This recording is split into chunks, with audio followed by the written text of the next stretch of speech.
ماشاءاللہ ذہنی آزمائش سلسلے کی آپ ترتیب دیکھیں کہ ماشاءاللہ عشق و مستی بھی ہے، سلسلے میں تراوٹ بھی ہے، علوم دینیہ بھی ہیں کیونکہ علم نور ہے، عشق کے بول ہیں، اور پھر نماز جو سب سے اہم فریضہ ہے اس کی تاکید، اس کے لیے مزید انفسائز کرنے کے لیے سلسلے کا سیگمنٹ ہے فیضان نماز۔ اور سبحان اللہ، قرآن سے بڑھ کر کون سی کتاب ہے؟ قرآن ہمارے دلوں میں اتر جائے، اس اچھی نیت کے ساتھ ایک سیگمنٹ شامل کیا گیا، تعارف قرآن۔ ذہنی آزمائش دیکھتے جائیے، قرآن، نماز، علم دین اور عشق رسول کا یہ خوبصورت مدنی گلدستہ مدنی چینل آپ کے لیے پیش کرتا ہے۔ اب باری ہے میرپور خاص والوں کی۔ قرآن میں سرکار علیہ الصلوۃ والسلام کے معجزات کی تعداد کتنی ہے؟ بڑا امپورٹنٹ کوسچن ہے۔ نبی پاک کے معجزوں کی تعداد قرآن میں کتنی ہے؟ Very interesting question.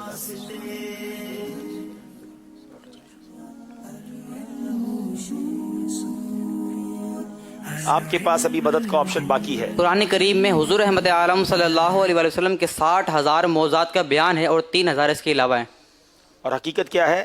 اور حقیقت یہ کہ آپ علیہ السلام کے معجزات بے شمار ہیں۔ اللہ اکبر۔ ایک قول کے مطابق قرآن مجید میں نبی پاک کے 60,000 معجزوں کا ذکر ہے، 3,000 معجزات اس کے علاوہ ہیں، اور حقیقت تو یہ ہے کہ نبی پاک کے معجزے بے شمار ہیں۔ کیا بات اعلیٰ حضرت نے لکھ دی۔ آپ لکھتے ہیں سرتابہ قدم ہے تنے سلطان زبن پھول، سرتابہ قدم ہے تنے سلطان زبن پھول، لب پھول بدن پھول زکن پھول دہن پھول، آقا تنکا بھی ہمارے تو ہلائے نہیں ہلتا، تم چاہو تو ہو جائے ابھی کوہ مہن پھول۔ جواب درست دے دیا ہے۔ رحیم یار خان والوں کی باری ہے۔ حدیث مبارکہ میں سورہ نور اور سورہ مائدہ کن کو سکھانے کا حکم ارشاد فرمایا گیا ہے؟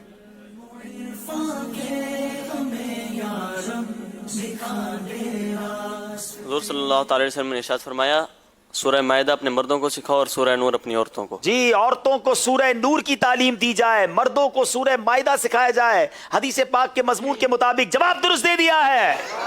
قرآن پاک میں کوہ طور کی قسم یاد فرمائی گئی، اس کی کیا وجہ ہے؟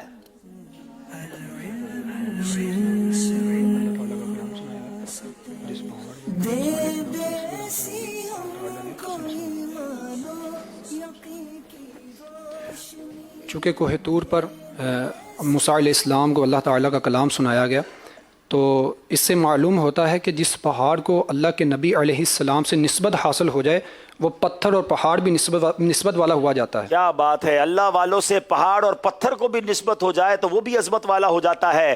اس لیے کوہ طور کی قسم یاد فرمائی گئی کہ حضرت موسیٰ علیہ السلام کو اس پہاڑ پر کلام الہی سنایا گیا۔ جواب درست دے دیا ہے۔ سورہ شورا کا نام سورہ شورا کیوں رکھا گیا؟ میرپور خاص والوں سے سوال۔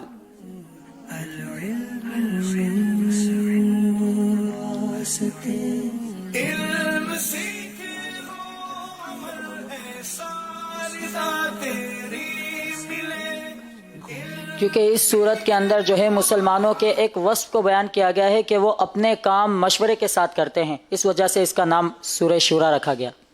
شورا کا معنی ہے مشورہ، اور یہ لفظ اس سورت کی آیت نمبر 38 میں موجود ہے، جس میں مسلمانوں کا یہ وصف بیان کیا گیا کہ ان کا کام ان کے باہمی مشورے سے ہوتا ہے۔ اس مناسبت سے اس کا نام سورہ شورا رکھا گیا ہے۔ آپ کا جواب درست مانا جا رہا ہے۔ جواب درست ہے۔ قرآن کریم میں کن چیزوں کو مبارک فرمایا گیا؟ چند بتائیے۔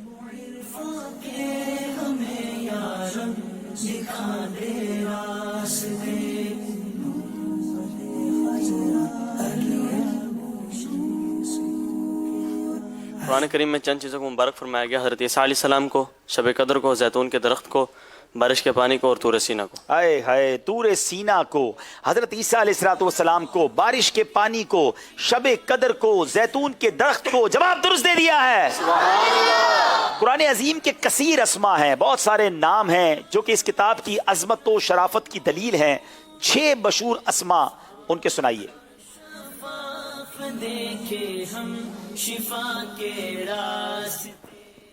قرآن، کتاب، برہان، فرقان، مصحف، نور۔ سبحان اللہ، قرآن، برہان، فرقان، کتاب، مصحف، نور۔ جواب درست دے دیا ہے۔